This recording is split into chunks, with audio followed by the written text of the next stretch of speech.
Well, guess who we have on the show today? Somebody that needs no introduction. Our very good friend, Dr. Kevin Leman's with us today. And, of course, you know him from the Birth Order book and Have a New Kid by Friday, Have a New Husband by Friday, Catch a Salmon on Saturday, and Kill a Dog on Tuesday. Here he is, ladies and gentlemen, Dr. Kevin Leman. How you doing, friend?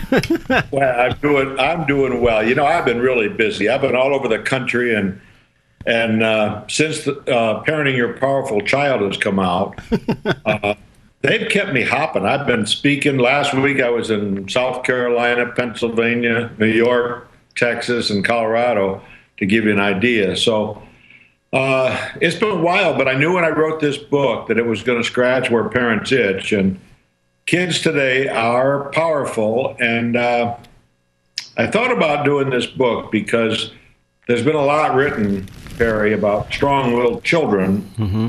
I think strong-willed children, quite frankly, get a bad rap. I want my kids to be strong-willed.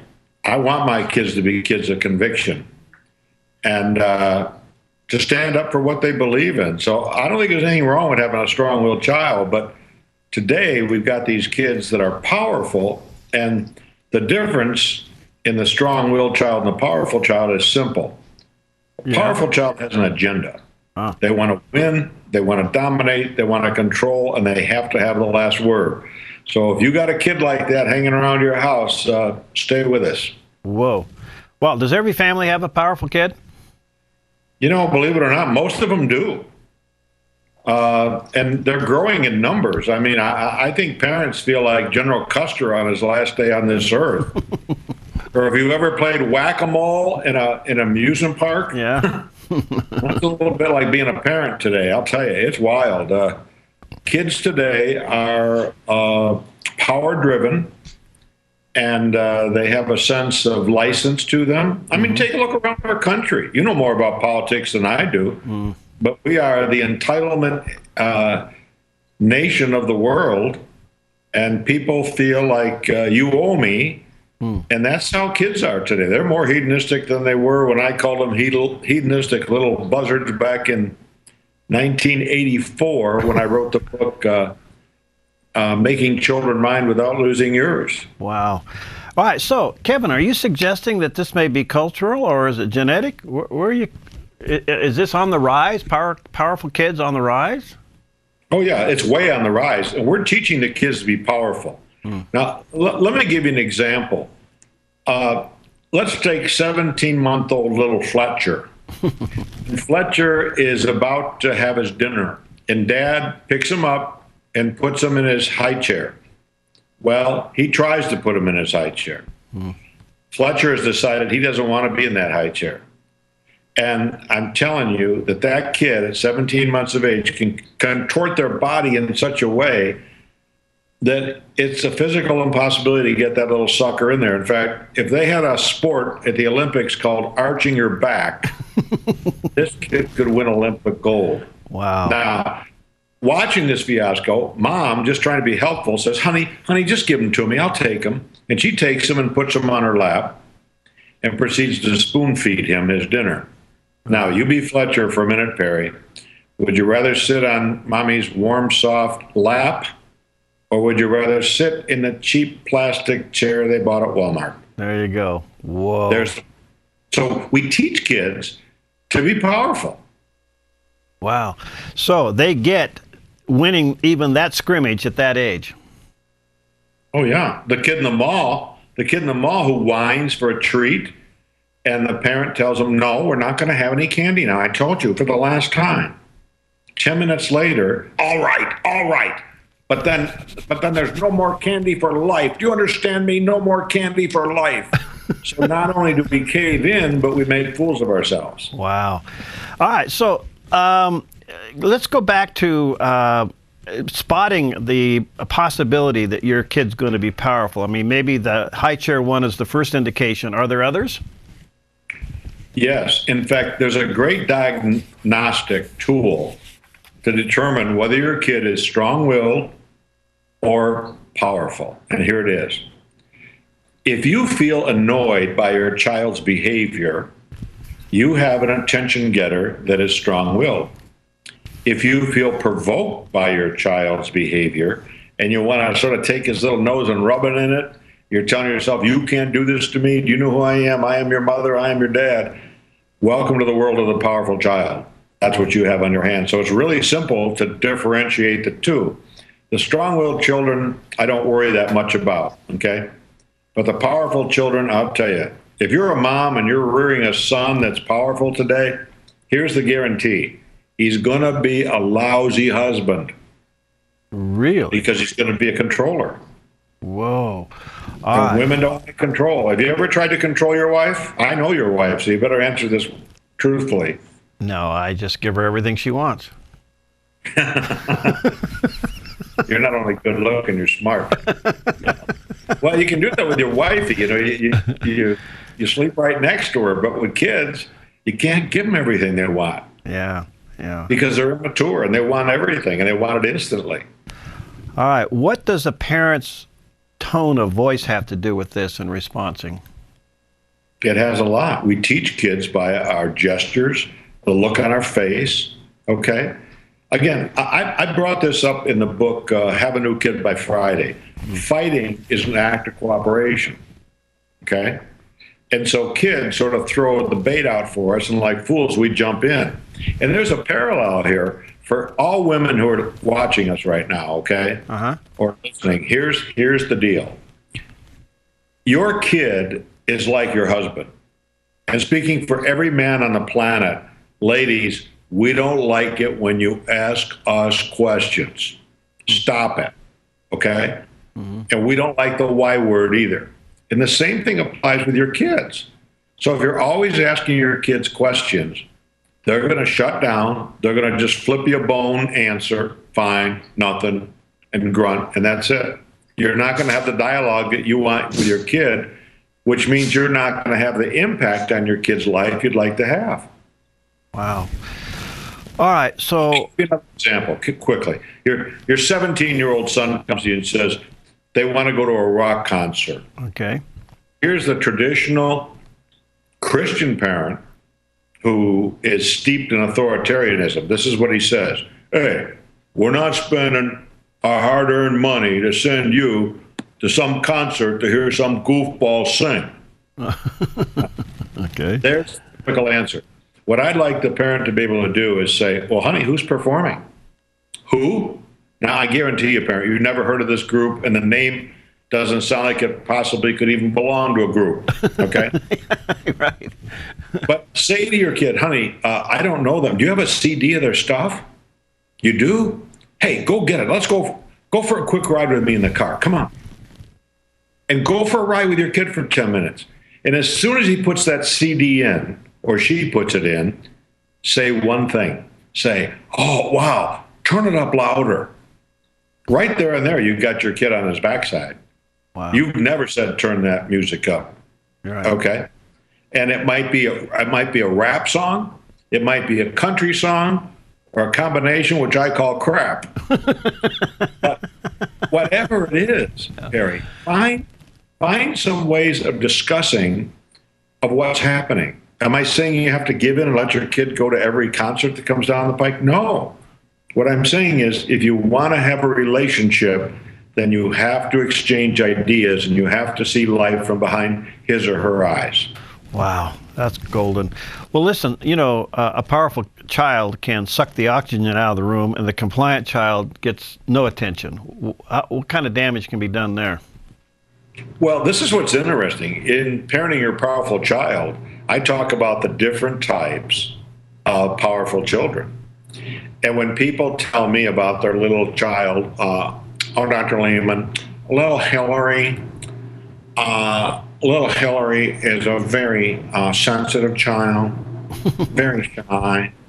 As soon as I hear that, Perry, I reach for my wallet. I don't trust that kid because shy, sensitive children, many, many times, more often than not, are powerful little suckers. And they manipulate you through their shyness. You have to walk around them with eggshells.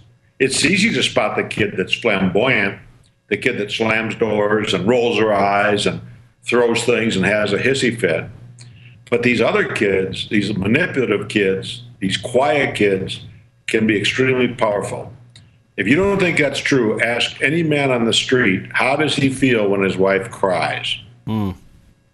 Yeah. And can tears be a great manipulative sledgehammer for a wife to use on her husband? Wow. The same is true of children to their parents. All right, let me take a quick break here. We have Dr. Kevin Leman. His new book is called Parenting Your Powerful Child, and there's a picture up there on the screen. Let me encourage you to check it out, and at the bookstores over at Evangel, maybe Christian Discount Books, online at Amazon, Barnes & Noble. And if you have a powerful child, or you think you do, this is a real resource. When we come back, we're going to talk to him. How do you redirect that attention? How do you redirect that energy? Dr. Kevin Leman, we'll be right back.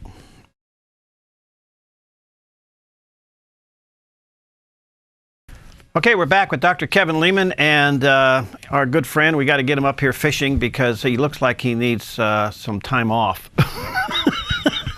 When are you bringing me up to the Rogue Valley? We got to get you back up here.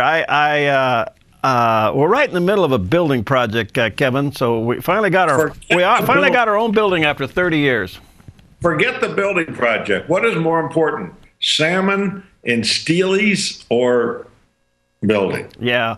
Well, you know, you came out with the Birth Order book. We took you fishing on the Rogue River, and you pegged me as a firstborn, and you were totally wrong.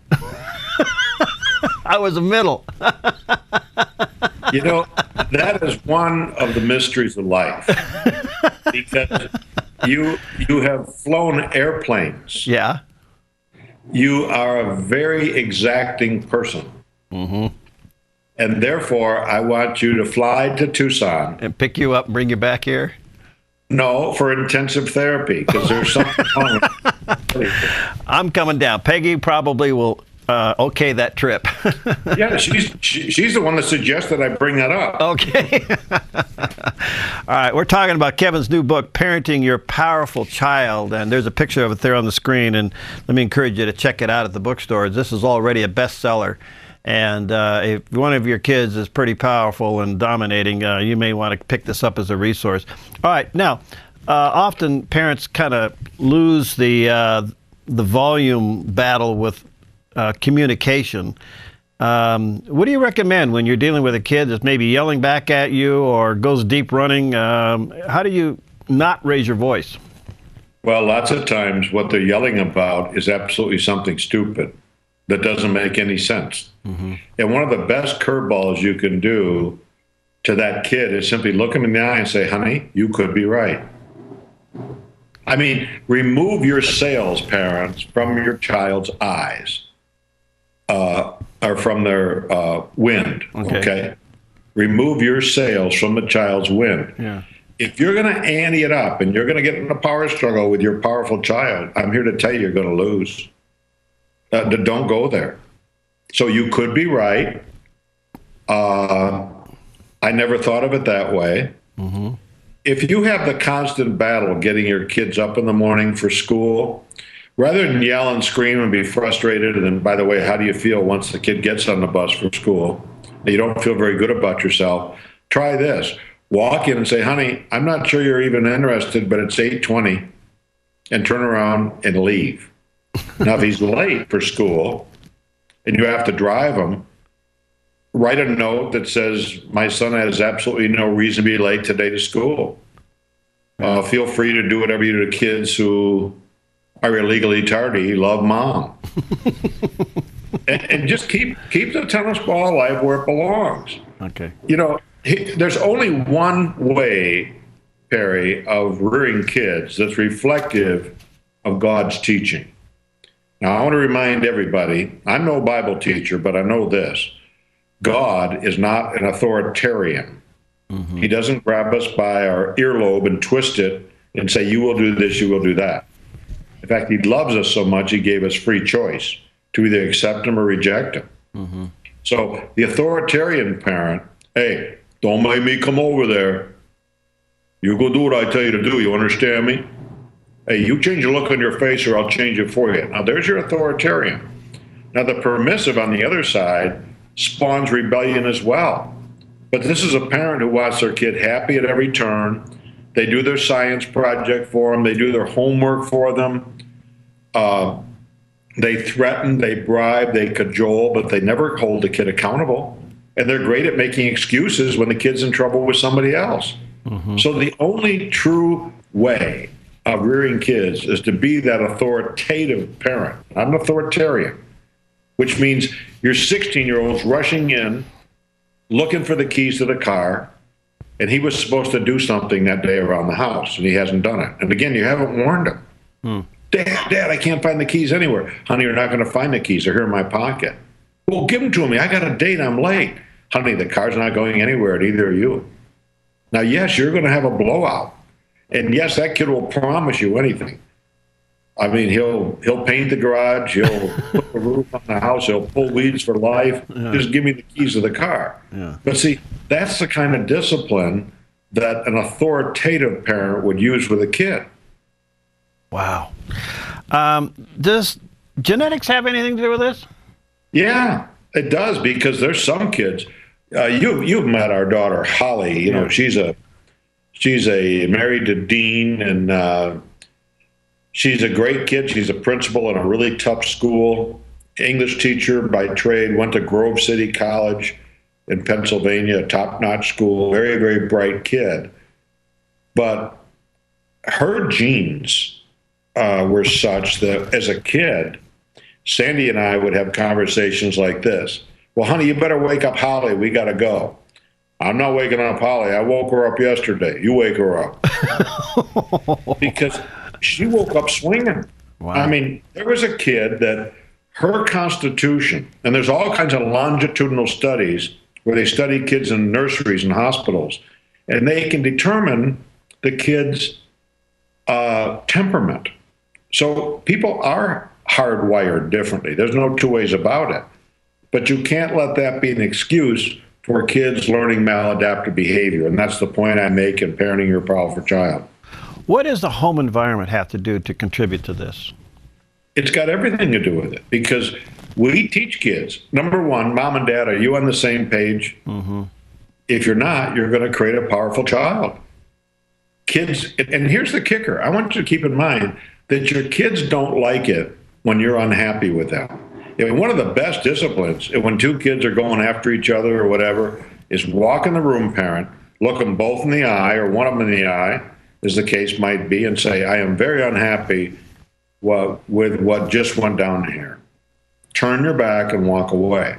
Now, when you do that, Barry, you're raking coals over those kids. Wow. Because they don't like it when mom and dad are upset with them. Wow.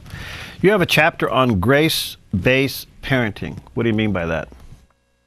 I mean, most parents, if they're honest, will tell you there's several times I've thought of either UPSing my children to a far-off land or getting a rope and killing them. Yeah.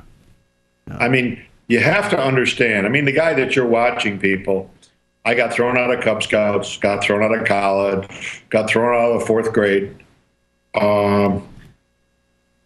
What else did I do? I remember picking, it's almost Christmas, picking old Norwegian Christmas ornaments off the tree with my BB gun. From 30 feet. Sounds kind of fun to me. if you bought, it was a great sound. When you hit one, it was sort of a pop. Pop. Yeah. And it was, totally Oregonian. I blamed it on the stupid cat, Puff. Yeah. So, you know, I was a handful. And when my mother, God rest her soul, she drove with me when I got put on the Wall of Fame at my high school, which is really funny. But they brought me back for a ceremony. We had a conversation like this. I said, hey, Ma, we fooled a few people, didn't we? She said, oh, honey. She said, I am so proud of you. I said, do you remember the night the cops brought me home? She said, oh, I do. But you were such a good boy. I said, remember the time I got caught driving golf balls toward the New York State Thruway? Oh, yes, I do. But you were such a good boy. And as she was wailing, I was such a good boy, all I could think of was, Perry, was Romans 8:39 that says, nothing separates you from the love of Christ. That's the way parents are, and you got to extend grace to kids. Kids are stupid. If you're offended by kids are stupid or kids are dumb as mud, I like to say it that way too. Call your insurance agent, folks, and ask him or her why you pay so much money for your 16 or 17-year-old kid to drive the family car. And the insurance salesperson is going to say something to the effect of, they're dumb as mud. That's why. All right, so let me give you a little bit of a scenario. You're in a high energy moment with your powerful child, and in your mind, you see no win here. There's no way you're going to maybe overcome this moment. You talk about redirecting that power surge, getting it focused in another direction. How do you do that? Well, with young kids, you pick them up and remove them from the scene. I mean, the little ankle biters. Yeah. Because they get powerful at a very early age, and they're going to show you, that they're unhappy because you didn't do what you want them to do. You simply pick them up. You might put them in their room. You might close the door.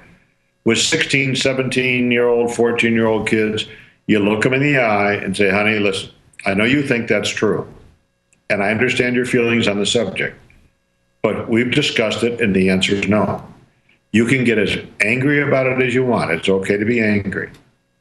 You can be disgusted with your parents, but we still love you, okay?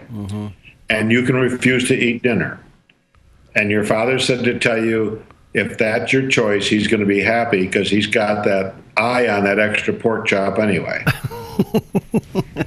So in other words, you diffuse some of this stuff. You say, honey, if you want to be angry, you can be angry.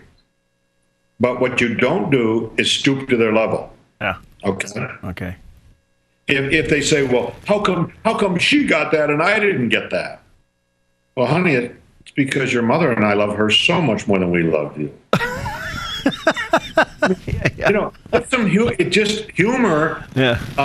When I go and do a show like The View, I use as much humor as I can just for survival. Right. Yeah. And I think if you have a powerful child on your hands, you use humor. Don't go looking for trouble. They're weird to begin with. Yeah. Yeah. All right, last question. Kind of tying these two books together, having a new child by Friday or a teenager by Friday and parenting a powerful child. Same tactics?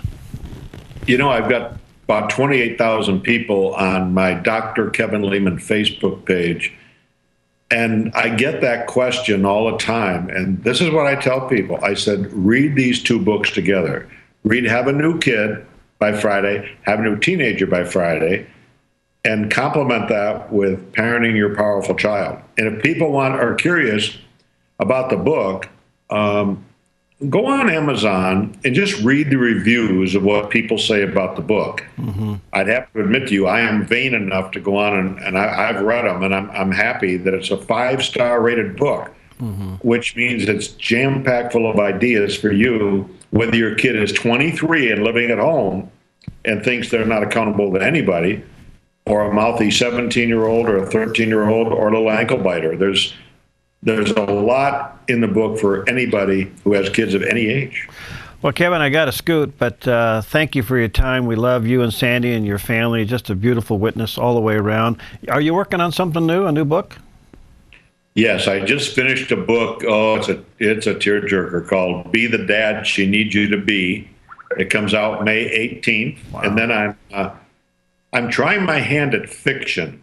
I'm doing a trilogy about a very wealthy family where the oldest son wants to become president of the United States.